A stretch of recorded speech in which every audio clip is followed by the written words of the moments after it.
তো আজকে তোমাদের সাথে ঢালা মাছের একটা রেসিপি শেয়ার করতে এসেছি। অনেক সাধারণ একটা রান্না, কিন্তু খেতে কিন্তু দারুণ টেস্ট হয়। তো আজ যেহেতু মাছটা একটু ছোটোই ছিল, সেই জন্য আস্তেই রান্না করেছিলাম। আর গরম গরম ভাতের সাথে এইরকম একটা ঢালা মাছের ঝোল রেসিপি থাকলে আর কিচ্ছু লাগে না। তো চলো দেখে নিই রেসিপিটা একবার। তো প্রথমে মাছগুলোকে ভালোভাবে কেটে ধুয়ে নিয়ে চলে এসেছি। আর এখন একটু নুন হলুদ মাখিয়ে নেব। তো দেখো এইভাবে করে মাছটাকে নুন হলুদ মাখিয়ে নিচ্ছি। তো মাছটা রান্না করার জন্য কিছু সবজি কেটে নিচ্ছি। তো প্রথমে বেগুনগুলোকে কেটে নিলাম। তো দেখো এইভাবে করে বেগুনগুলো কেটে নিয়েছি। তো এখন আমি দুটো আলুও দিয়ে দেবো এতে। আর আমি যেই রান্নাগুলো করি তোমাদের সাথে শেয়ার করতে কিন্তু আমার সত্যিই ভীষণ ভালো লাগে। তো যাই হোক, দেখো সবজিটা কিন্তু প্রায় আমার কাটা হয়েই গেল। তো এখন মাছগুলোকে ভেজে নেব। তো কড়াতে তেল গরম করতে দিয়ে মাছগুলোকে দিয়ে উল্টে পাল্টে লাল করে ভেজে তুলে নিচ্ছি।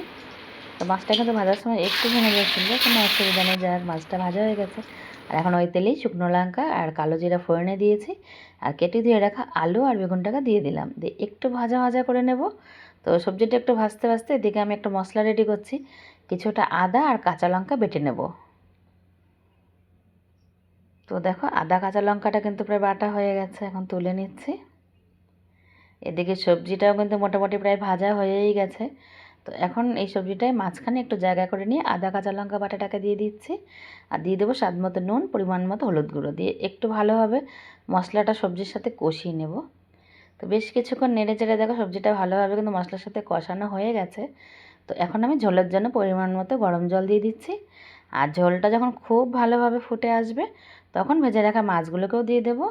আর মাছগুলোকে দিয়ে আরও 2 মিনিট ফুটিয়ে নেব। তো মাছটা ফুটতে ফুটতে আরেকটা মশলা রেডি করে নেব। তো শুকনো খোলায় একটু জিরে ভেজে নিয়েছিলাম, তো এখন জিরেটাকে গুঁড়ো করে নিচ্ছি। তো এইভাবে একবার রান্নাটা করে দেখতে পারো, দারুণ টেস্ট হয় কিন্তু। তো এই দেখো মাছটা ফুটে গেছে, এখন নামানোর আগে ভেজে রাখা জিরে গুঁড়োটাকে দিয়ে নামিয়ে নেব। তো দেখো মাছটা কিন্তু আমার রান্না প্রায় রেডি হয়ে গেছে। গরম গরম ভাতের সাথে কিন্তু দারুণ টেস্ট হয়েছিল খেতে। তোমরা চাইলে অবশ্যই একবার ট্রাই করবে। আর ভালো লাগলে আমার রেসিপিগুলো সবাই পাশে থেকেও দেখাবে পরের ভিডিওতে। টাটা।